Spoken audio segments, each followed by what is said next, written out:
चलिए बात करते हैं कि क्या नवरात्रि में बाल धोना चाहिए या नहीं।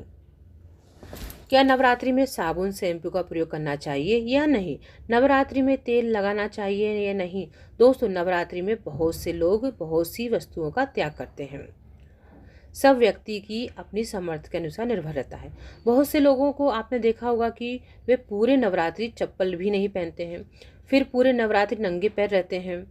कुछ लोगों को आपने देखा होगा कि वे नवरात्रि में तामसिक वस्तुओं का त्याग कर देते हैं, यानी कि प्याज, लहसुन, मांस, मदिरा आदि का सेवन बिल्कुल भी नहीं करते हैं। ऐसे ही दोस्तों, बहुत लोग ऐसे भी होते हैं कि नवरात्रि में साबुन, शैम्पू, तेल आदि सभी का त्याग कर देते हैं। लेकिन दोस्तों, यह बिल्कुल भी ज़रूरी नहीं है कि आप भी साबुन, तेल, शैम्पू आदि का त्याग करें।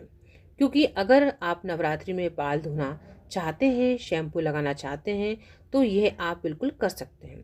यह आपके ऊपर निर्भर करता है कि आप इसका त्याग करना चाहते हैं या नहीं। दोस्तों, माता रानी भक्तों के द्वारा की गई त्याग से खुश नहीं होती है। माता रानी को खुश करने के लिए आपको सच्चे मन से आराधना करनी पड़ती है। बस भक्तों के ऊपर निर्भर रहता है कि वे किन किन चीज़ों का त्याग कर सकते हैं। लेकिन दोस्तों, हम आपको बता दें कि अगर आप साबुन, शैम्पू, तेल आदि का उपयोग करते हैं, तो आपको ये ध्यान रखना चाहिए कि इन सब में अंडा मिला हुआ होता है, तो आपको इनसे वंचित रहना चाहिए। आप हर्बल शैम्पू का प्रयोग कर सकते हैं, हर्बल तेल का प्रयोग कर सकते हैं, यानी कि सरसों का तेल भी आपको यूज़ कर सकते हैं। नारियल का तेल प्रयोग करें, बादाम का तेल का प्रयोग कर सकते हैं। और दोस्तों, कहीं भी अगर आपसे कहा जाए कि आपको तेल का प्रयोग नहीं करना है, साबुन का प्रयोग नहीं करना है, तो ये बात बिल्कुल असत्य है। आप निर्भय होकर इन सभी चीज़ों का प्रयोग कर सकते हैं। दूसरी बात कि नवरात्रि के सभी दिन हम सिर से नहा सकते हैं, तो हाँ दोस्तों, आप बिल्कुल सिर से नहा सकती हैं। नवरात्रि के दिनों में सिर से ले शुद्धिकरण माना जाता है। बस आपको इस बात का ध्यान रखना है कि आपको गुरुवार दिन बाल नहीं धोना है। दोस्तों, आज की इस वीडियो में हमने आपको ये जानकारी दी है जो कि आपको नवरात्रि में बहुत ही ज़्यादा उपयोग होने वाली है। तो आपको क्या करना है, प्रातःकाल जल्दी उठना है, संभव हो सके तो ब्रह्म मुहूर्त में उठ जाइएगा। और ब्रह्म मुहूर्त में उठ कर के आपको जो देवी जी की जो आत्माएं धरती पर वितरण करती हैं, आशीर मुनि इस समय भगवान भक्ति की आराधना और उनका ध्यान करते हैं, अपने इष्ट देव की आराधना करते हैं। ये साधना का समय होता है। इस समय में देवियाँ शक्तियाँ जागृत होती हैं।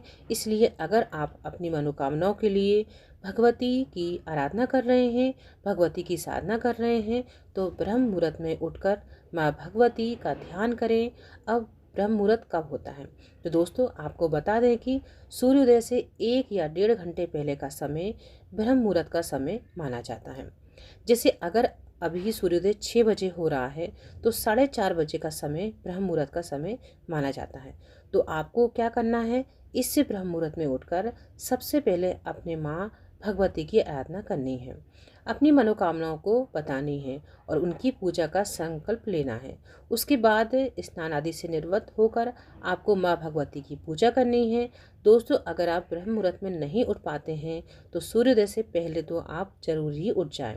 उसके बाद स्वच्छ जल से स्नान करके आपको साफ सुथरे कपड़े पहनकर माँ भगवती की पूजा करनी है।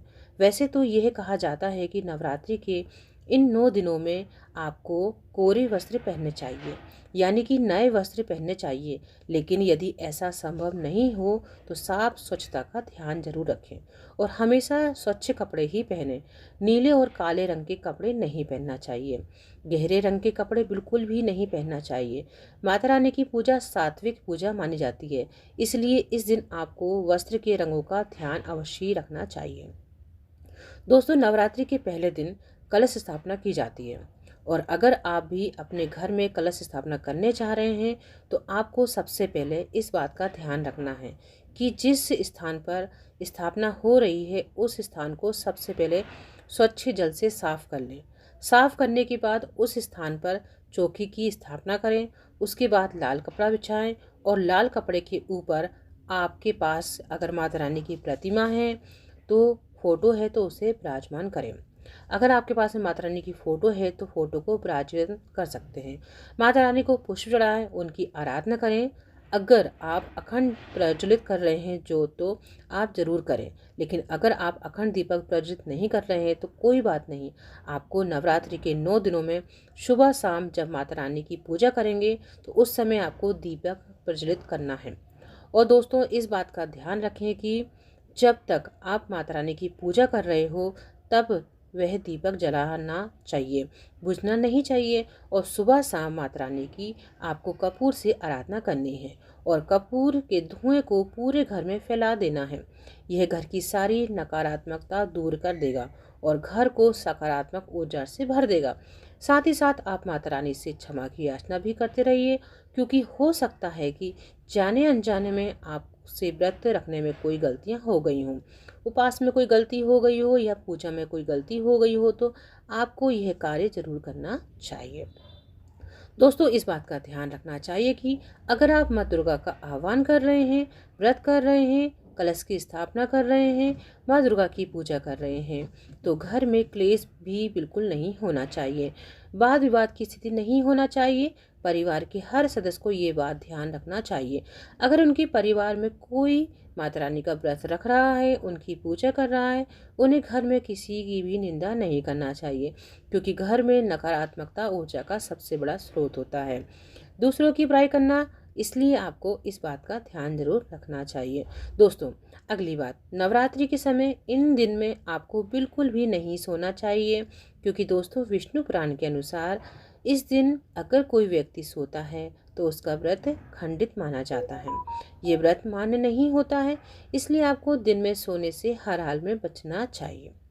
आप दिन के समय माता रानी की पूजा कर सकते हैं, माता रानी की आराधना कर सकते हैं, माता रानी से जुड़े हुए मंत्र का जाप कर सकते हैं, माता रानी की भजन सुन सकते हैं। यानी कि दोस्तों, जितना हो सके आपको अपना समय माता रानी की पूजा आराधना में लगाना है, क्योंकि दोस्तों जितना ज़्यादा आप माता रानी की पूजा आराधना करेंगे उतनी शीघ्र माता रानी की कृपा आप पे प्रदान होगी, उतनी जल्दी आपको सारी मनोकामनाएं पूरी होगी। दोस्तों, नवरात्रि के इन 9 दिनों में रात्रि जागरण का विशेष महत्व होता है।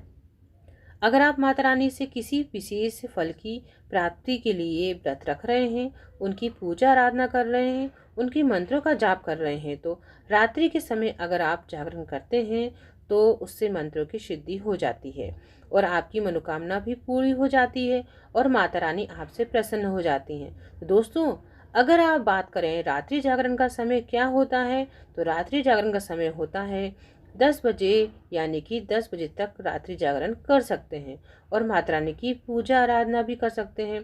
दोस्तों, अगर अपनी किसी विशेष मनोकामना को पूरा करना चाहते हैं, तो शीघ्र पूरा करना चाहते हैं, तो इसके लिए भी आप एक समय निर्धारित कर लिया करें।